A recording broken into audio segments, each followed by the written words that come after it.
오늘은 소유문답 6문을 살펴보겠습니다. 하나님의 신격에는 몇 위가 계신가요? 하나님의 신격에는 3위가 계시니 성부와 성자와 성령이시며 동시에 이 3위는 한 하나님이십니다.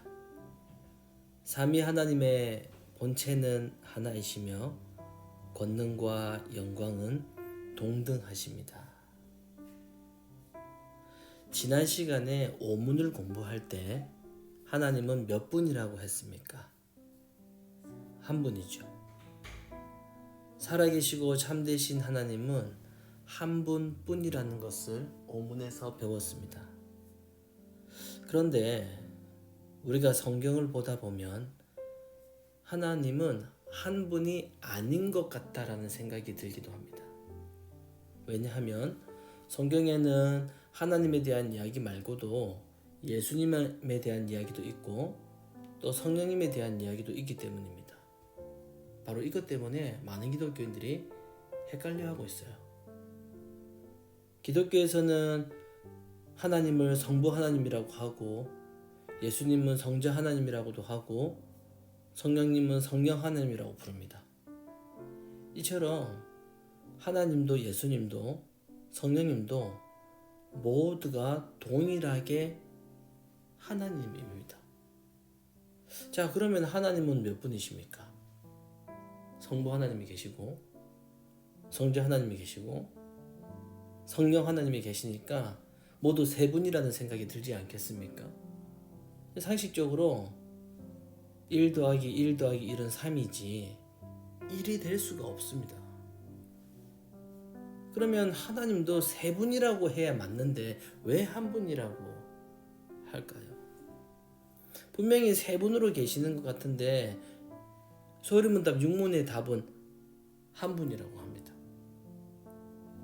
이 6문의 답을 보면은 하나님의 신격에는 3위가 계신다라고 합니다. 여기서 신격이라는 말은 신으로서의 자격, 인격이라는 뜻입니다. 그리고 3위라고 하는 말은 방금 말한 성부, 성자, 성령을 말합니다. 그래서 신격에는 3위가 계신다라는 말은 하나님은 성부와 성자와 성령으로 계신다라는 뜻입니다. 이처럼 하나님의 신격에는 3위가 계시는데 3위 하나님의 본체가 바로 하나라고 합니다.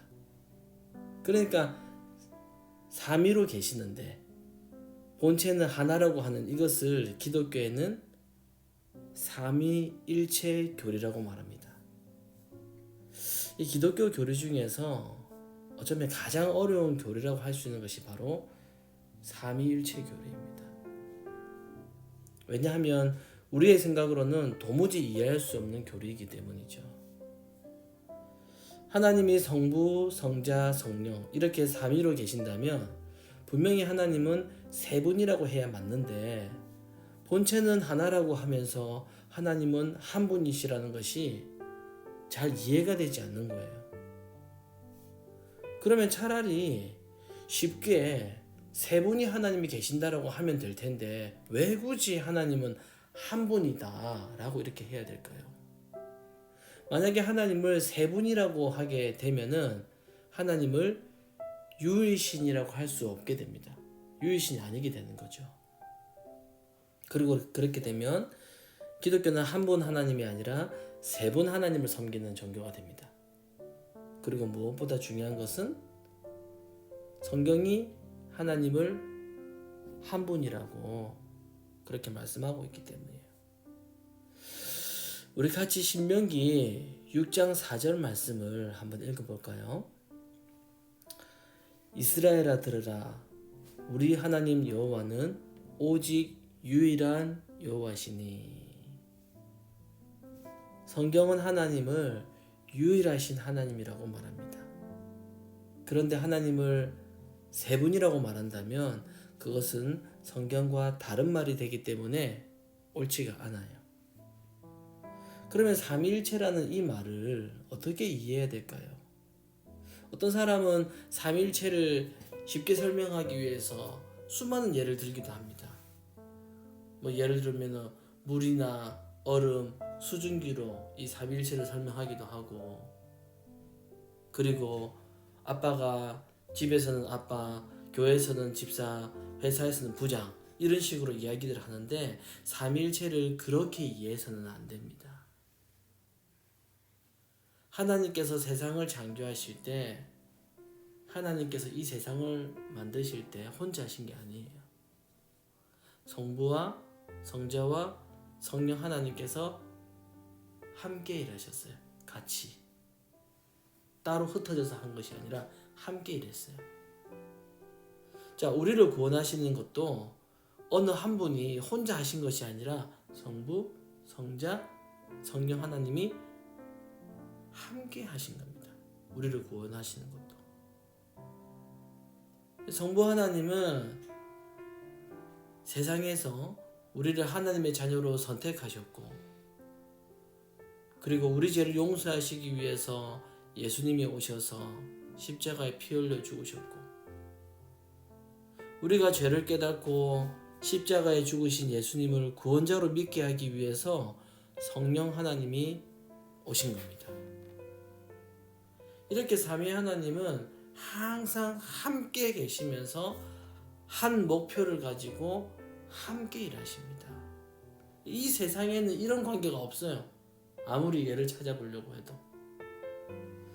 사람은 둘만 있어도 서로 다른 것을 좋아하고, 둘만 있어도 서로 의견도 다르고 다른 일을 하면서 살아가는데, 삼위 하나님은 단 한순간도 떨어지지 않고 서로 뜻이 항상 같아요. 똑같아요. 절대로 서로 다른 일을 하지도 않아요. 생각이 다르지도 않습니다. 그래서 삼위 하나님은 절대로 나눠지지 않는 한 분 하나님이십니다. 마지막으로 중요한 것은 우리는 하나님에 대해서 모든 것을 다 알 수가 없어요. 우리는 하나님의 신이기 때문에 우리가 알 수 없는 신비로운 분입니다. 우리가 다 알 수 없어요. 그래서 우리는 하나님께서 성경을 통해서 우리에게 내가 이런 하나님이야, 이렇게 알려주신 것만큼만 우리가 하나님에 대해 알 수가 있어요. 하지만 하나님이 알려주시는 것도 우리는 다 깨닫지를 못해요. 그래서 우리는 부지런히 성경을 배워가면서 조금씩 하나님에 대해서 깨달아가는 것입니다.